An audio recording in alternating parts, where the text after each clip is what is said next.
Thank you, Dallas. I remember when we were here in the conference center in the smallest possible room, and every year we come back, another wall's removed, and this is so good. I'm so grateful that you've all come from far and wide into the riding that I represent, Nanaimo Gibriola. You're stimulating my local economy.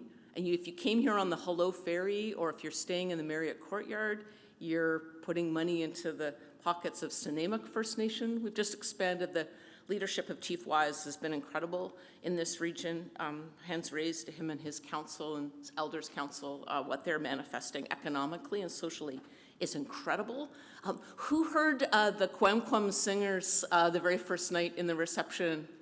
Right? Weren't they so beautiful? So this is another example of, like, I'm taking the theme of resource opportunities as all the human resource opportunities. That's what I'm going to talk about. As far as I know, this is the first example in British Columbia, maybe in Canada, of a school district building a school, public school, on reserve. So that Kwem school was opened just like 3 or 4 years ago. It's so beautiful, and the work that's being done there is, as you got to hear, it's really people speaking their language, kids singing and drumming, and just another example of partnership between our government and nations that are making a real change. It's not just words, right? You heard the Premier speak the first night. You know our government's committed to reconciliation. We are all, our mantra is we do not get where we need to be as a province unless we're doing it in partnership and collaboration with First Nations leadership. It's the only way through. It's the benefit for everybody. We are not tearing things down. You might hear that from some other political parties, but we are building up. And that's what I want to talk with you about in this presentation. I've got 15 minutes to take up Dallas's challenge to inspire you with what has been done on the employment training side through my ministry, and to talk about what more is possible. So here's, I'm going to start off with a couple of stories. This is Garrett. His story, as he described it to my team, was he had a series of casual jobs. He couldn't find stable employment. He needed his Class 1 license, but he couldn't afford the training. Through my Work BC, 102 Work BC centers across British Columbia, we partnered with Lac-Willam's Band and Tricorp. We funded his mandatory entry-level training. We covered essential work clothing and fuel. He is now working full-time as a plow truck driver. And in his words, Garrett said, it was important support that he got. He got more training hours to pass his driver's test. He sees lots of opportunity for people with a Class 1 driver's license. That's the highest level of commercial license. And this kind of fits in with my story. My responsibility is income assistance, people with disabilities, people that just cannot work in many cases. When I meet with chiefs at FNLG, I mostly hear them say, income assistance rates are too low. Off reserve, income assistance is delivered by the province. On reserve, it's federal, and modern treaty nations deliver it all themselves. But anybody off reserve, it's my ministry that's funding them. Chiefs are like, the income assistance rates are too low, but occasionally have chiefs say, no, they're too high. We want our people working. And we see the therapeutic, community connecting benefits for the individual of having a job, but also the community needs the talent that these young people have. So we know that there are people who can work, and it's my job to fund and to work with you the kind of projects that can get people the skills and clear the path for them to be able to take on those jobs. So here's another story.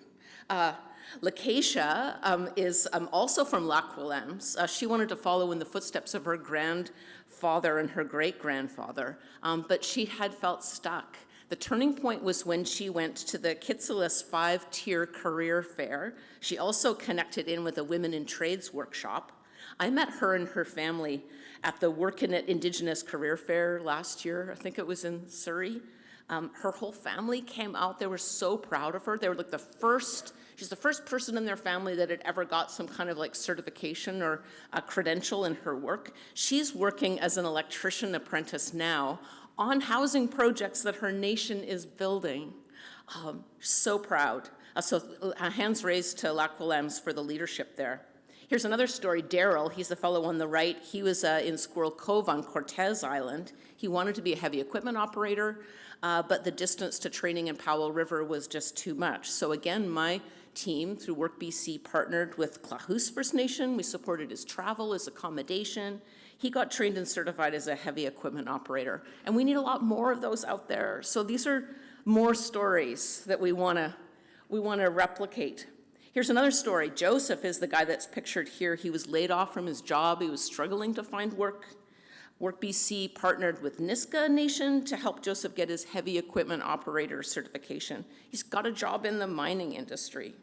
So Garrett, Lakeisha, Joseph's success stories are just a little sample of the many, many ways that we are being able to clear the path, especially for young people, to get into that work that every community needs. There's a whole other body of work. You saw maybe a couple months ago, my ministerial colleague Jesse Sunner and the Premier announced a doubling of trades training. Red Seal apprenticeships, that's a whole other huge area of work. But what my ministry's doing is it's a little bit more like on the farm team side. We're just getting people like into the slightly lower skill work, but we know that that's going to get them in the industry, get them the work experience and the relationships with employers that are then going to put them in that path for Red Seal. But this is vital work, and we know there's lots of gaps we need to fill.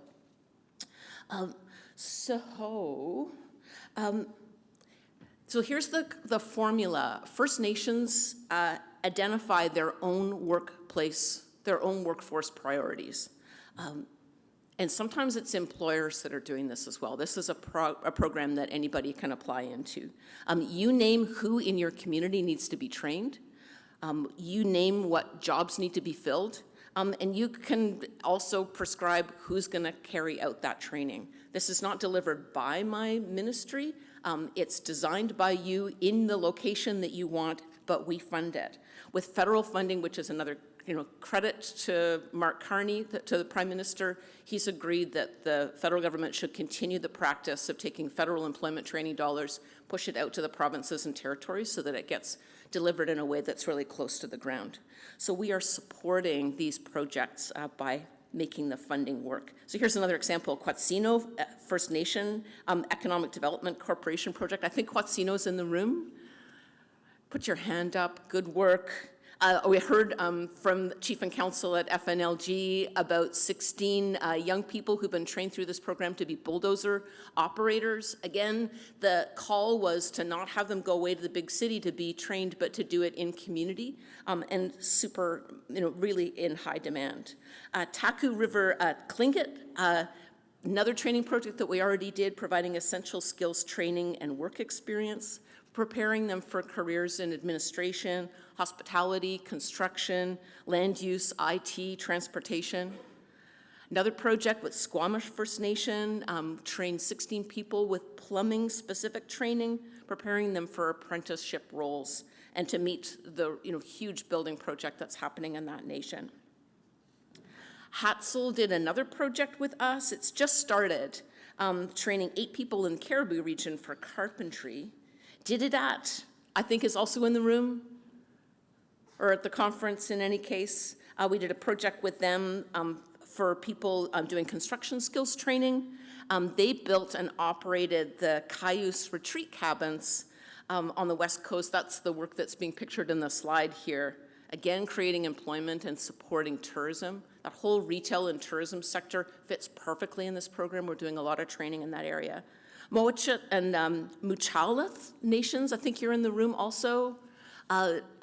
Another project that we did, 15 people that we trained up together, entry-level roles, again, improving long-term employability.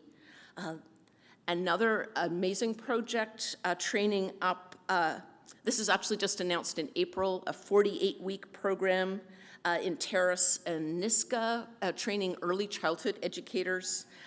Education assistants are in such short supply in schools, and we know there's people in communities that got the talent to do this really important work of shepherding our young ones.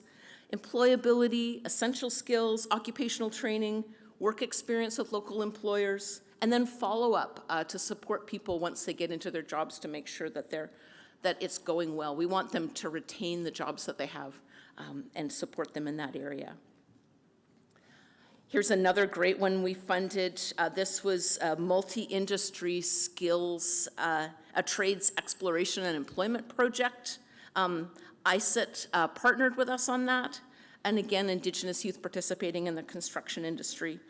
Work experience, transition, and then a little bit of on-the-job coaching to make sure that people really land well. And people get certifications here, like fire watch, traffic control, forklift, confined space entry, all those certifications that are just so important so that employers have the confidence that the new workers coming to them have got the skills that are applicable to their region and their sector.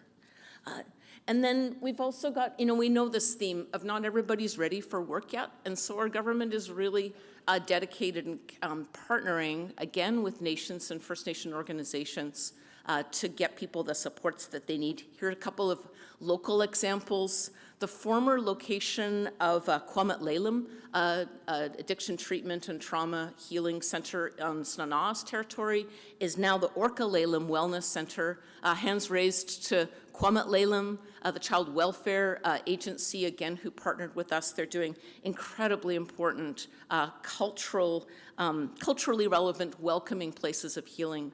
That's at Orca Lalem, and again, that's led by the nations, but funded by our government. And then Foundry, we've got foundries all over, I think 23 of them across British Columbia, just incredible places for young people and their families to get access to primary health care, addiction treatment. My ministry's funding employment training for young people there. But there are 4 Indigenous-led foundries. Tidalha, Kinbasket, and Carrier-Secondary have got I think 3 of them between them, but the newest one that will open is also a Kwamut Lalem project. It'll be in Nanaimo, and we can't wait for it to open next year. Another project that we funded on the employment side, Indigenous Labor Market Fund, $23 million that my ministry turned over to New Relationship Trust, and they've all so far done 123 employment training projects. Pitch your projects to them, to my ministry as well, but know that New Relationship Trust has still got funding, again, and nation-led, employer-led, and directly pinpointed towards what's needed and appropriate for all the diversity of First Nations communities across the province. We did a partnership, or was funded through New Relationship Trust with the BC First Nations Energy and Mining Council. I think you're here in the room too, good work. And also the La Camel Development Corporation did some projects around food security and fisheries stewardship along the Fraser River. In every case, get your pitches into New Relationship Trust. We funded them to work with your leadership. We funded another project around building capacity and administration on reserve with First Nations Public Service Secretariat, again, building that next generation of leaders. The long-term impact being that if we've got more Indigenous youth in government roles, there's that knowledge transfer between generations. And we know that's what is going to get us through some really difficult times. And just to say an enormous thank you to all of the employers and leadership in communities that are naming where we have these opportunities to clear the path for people who have been alienated for whatever reason from the workplace. We can fund their training courses, we can pay training wages, we can pay their childcare, we can help them up with safety equipment, we can even pay in some cases wage subsidies to employers to encourage them to bring new talent into their workplace. Please get in touch with our Work BC centers or with my ministry. My ministerial advisor, Darcy Olson, is here. Your hands up. Come and talk with us. We'd love to work with you. The funding continues, and we're determined to continue to tap in to the power of partnership to make sure that we've got the human resources in order to power all these natural resource developments which are going to fuel our province, our healthcare system, the beautiful community and the beautiful province that we have the opportunity to live in and to serve. Thank you, friends, and thank you, Dallas, for the invitation.